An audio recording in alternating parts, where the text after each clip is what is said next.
So let's get started with the first tune, Enough Is Never Enough. It's DAG-GAD tuning. I'm in the key of A, and there's a lot of useful pentatonic information to be had here. The opening.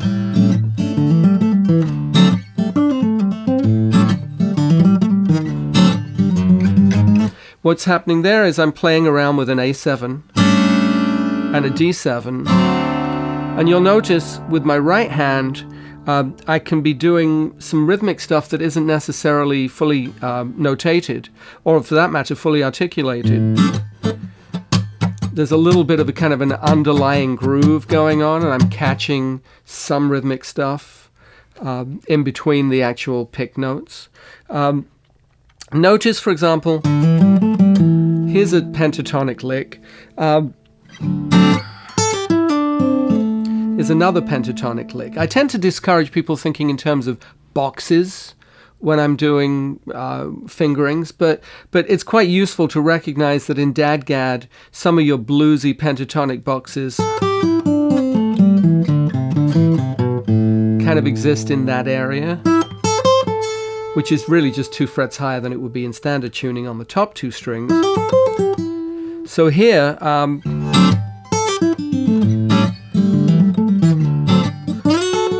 now moving into bar 9, I'm moving up to a C chord. It's a C7 with an added 13. There's no 9s. And you'll notice there's an open A string in there, the 2nd string. So now there's a B7. Again, that A string is open, gives you the 7th. The lick that follows, nothing slurred there, I'm picking every note. And then, again, a D7 with that A string, the 2nd string open. And it comes up with the A string open on a C sharp 7, which makes it an augmented. And then the next measure, measure 12, notice that I'm barring the whole thing. And what I've got there is a pentatonic bluesy lick, and then onto an F sharp minor.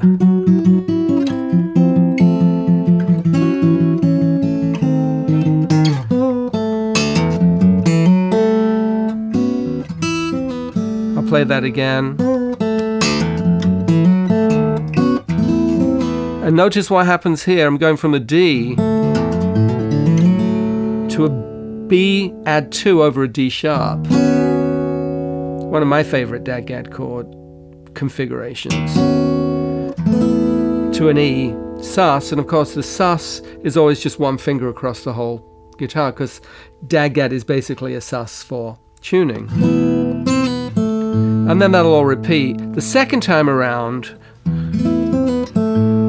there's an extension on that phrase, and look at what happens here when I go to the G7 chord, and recognize that this shape, which comes up a lot, is the 7th. It's the equivalent of doing this in standard tuning. But I'm reaching back to get that E on the top string, then to an F sharp, and this is kind of a cool one. I like the flavor of that. This time I'm doubling that in thirds. Now, continuing into bar 23,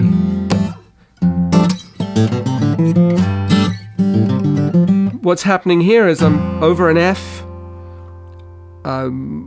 zone, then a G, and then going up to the A. So, but notice the top strings are still open.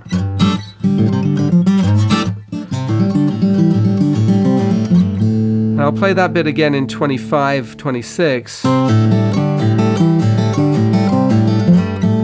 And then back to the F. Again, each one of these is not slurred. I'm not doing...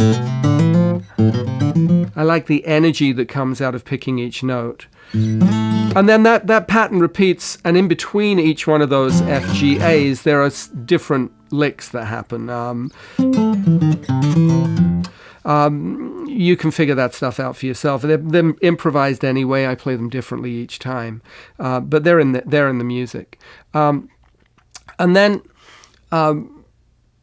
it'll go back to the sign at the end of 38, back to measure 9. When it goes to the coda, it picks it up with this breakdown section. So just over an A over C sharp, D, and then on top of that I'm adding a pattern.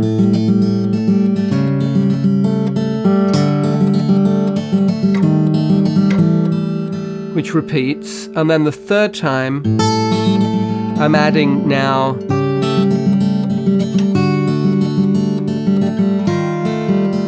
be careful with that stretch. I'll play that one more time.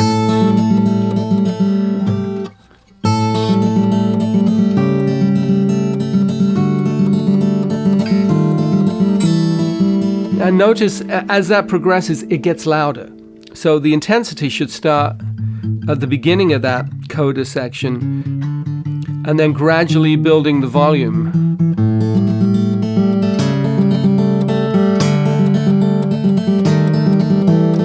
Etc. and building up through that section. Everything else is essentially a repeat of what's gone before. So just really be very careful in the B section, the section that starts at 9.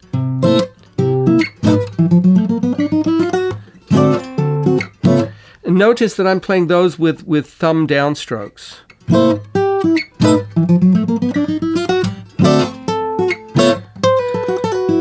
And just be careful about getting that, the bar that happens right there. So that's essentially the lesson on this tune. Just to recap, be conscious in DAGAD of the fact that A is a very cool key to be in.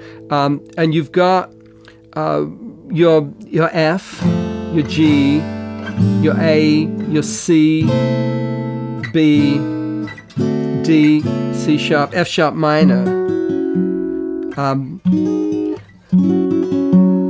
All those chord shapes become familiar to you as you progress in DAGAD.